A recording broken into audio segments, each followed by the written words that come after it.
بسم اللہ الرحمن الرحیم۔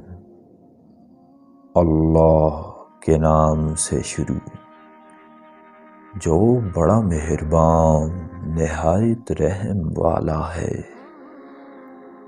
حضرت امام علی علیہ السلام فرماتے ہیں کہ کسی گنہگار کو اللہ تعالیٰ کی رحمت سے مایوس نہیں ہونا چاہیے، کیونکہ بہت سے لوگ ایسے ہیں جو عمر بھر گناہ کرتے ہیں اور آخر میں کوئی ایسا عمل کرتے ہیں جس سے سب گناہ بخش دیے جاتے ہیں، اور کئی ایسے بھی ہیں جو عمر بھر نیک کام کرتے ہیں مگر آخری عمر میں کوئی ایسا کام کرتے ہیں جس سے ان کے تمام نیک اعمال ضائع ہو جاتے ہیں اور وہ دوزخ میں چلے جاتے ہیں۔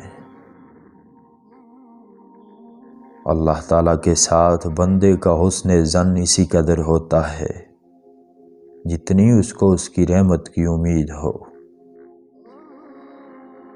مال کی محبت امیدوں کو پختہ اور مضبوط کرتی ہے، اعمال کو بگاڑتی ہے اور انجام کو خراب کر دیتی ہے۔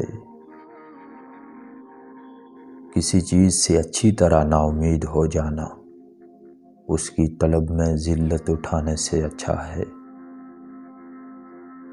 آپ نے فرمایا کہ کبھی امیدیں جھوٹی ہو جاتی ہیں اور کبھی اچھے بھلے آدمی دھوکہ کھا جاتے ہیں۔ تیرے آگے ایک مشکل گھاٹی آنے والی ہے جس میں ہلکے بوجھ والے بھاری بوجھ والوں سے اچھے ہوں گے، اور تو اس سے اتر کر ضرور بہشت یا دوزخ میں جائے گا۔ بے شک اللہ تعالیٰ نے ایک فرشتہ مقرر کر رکھا ہے جو ہر روز یہ پکارتا ہے کہ اہل دنیا، تم پیدا ہو کر آخر ایک دن مر جاؤ گے، اور جو مسکن بناتے ہو وہ آخر ایک دن خراب اور ویران ہو جائے گا، اور جو مال تم جمع کرتے ہو وہ ایک دن جاتا رہے گا۔ جو شخص آخرت بیچ کر دنیا خریدتا ہے وہ دونوں جہانوں میں خسارہ پاتا ہے۔ آخرت تمہارے رہنے کا گھر ہے، بس اس کے لیے وہ سامان تیار کرو جو ہمیشہ تمہارے کام آئے۔ خوشی ہے اس شخص کے لیے جو آخرت کو یاد کرے اور اس کے واسطے نیک عمل کمائے۔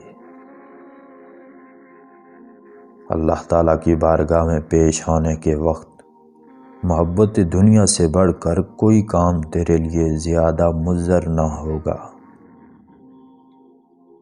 خداوند کریم نے جو نعمتیں تمہارے لیے بنا رکھی ہیں اس کے مستحق اس طرح بنو کہ سچائی اختیار کرو اور آخرت کے خوف سے ڈرتے رہو۔ قیامت میں اللہ تعالیٰ کے سائے میں اس شخص کو جگہ ملے گی جو دنیا میں اس کا مطیع اور فرمانبردار رہا ہو۔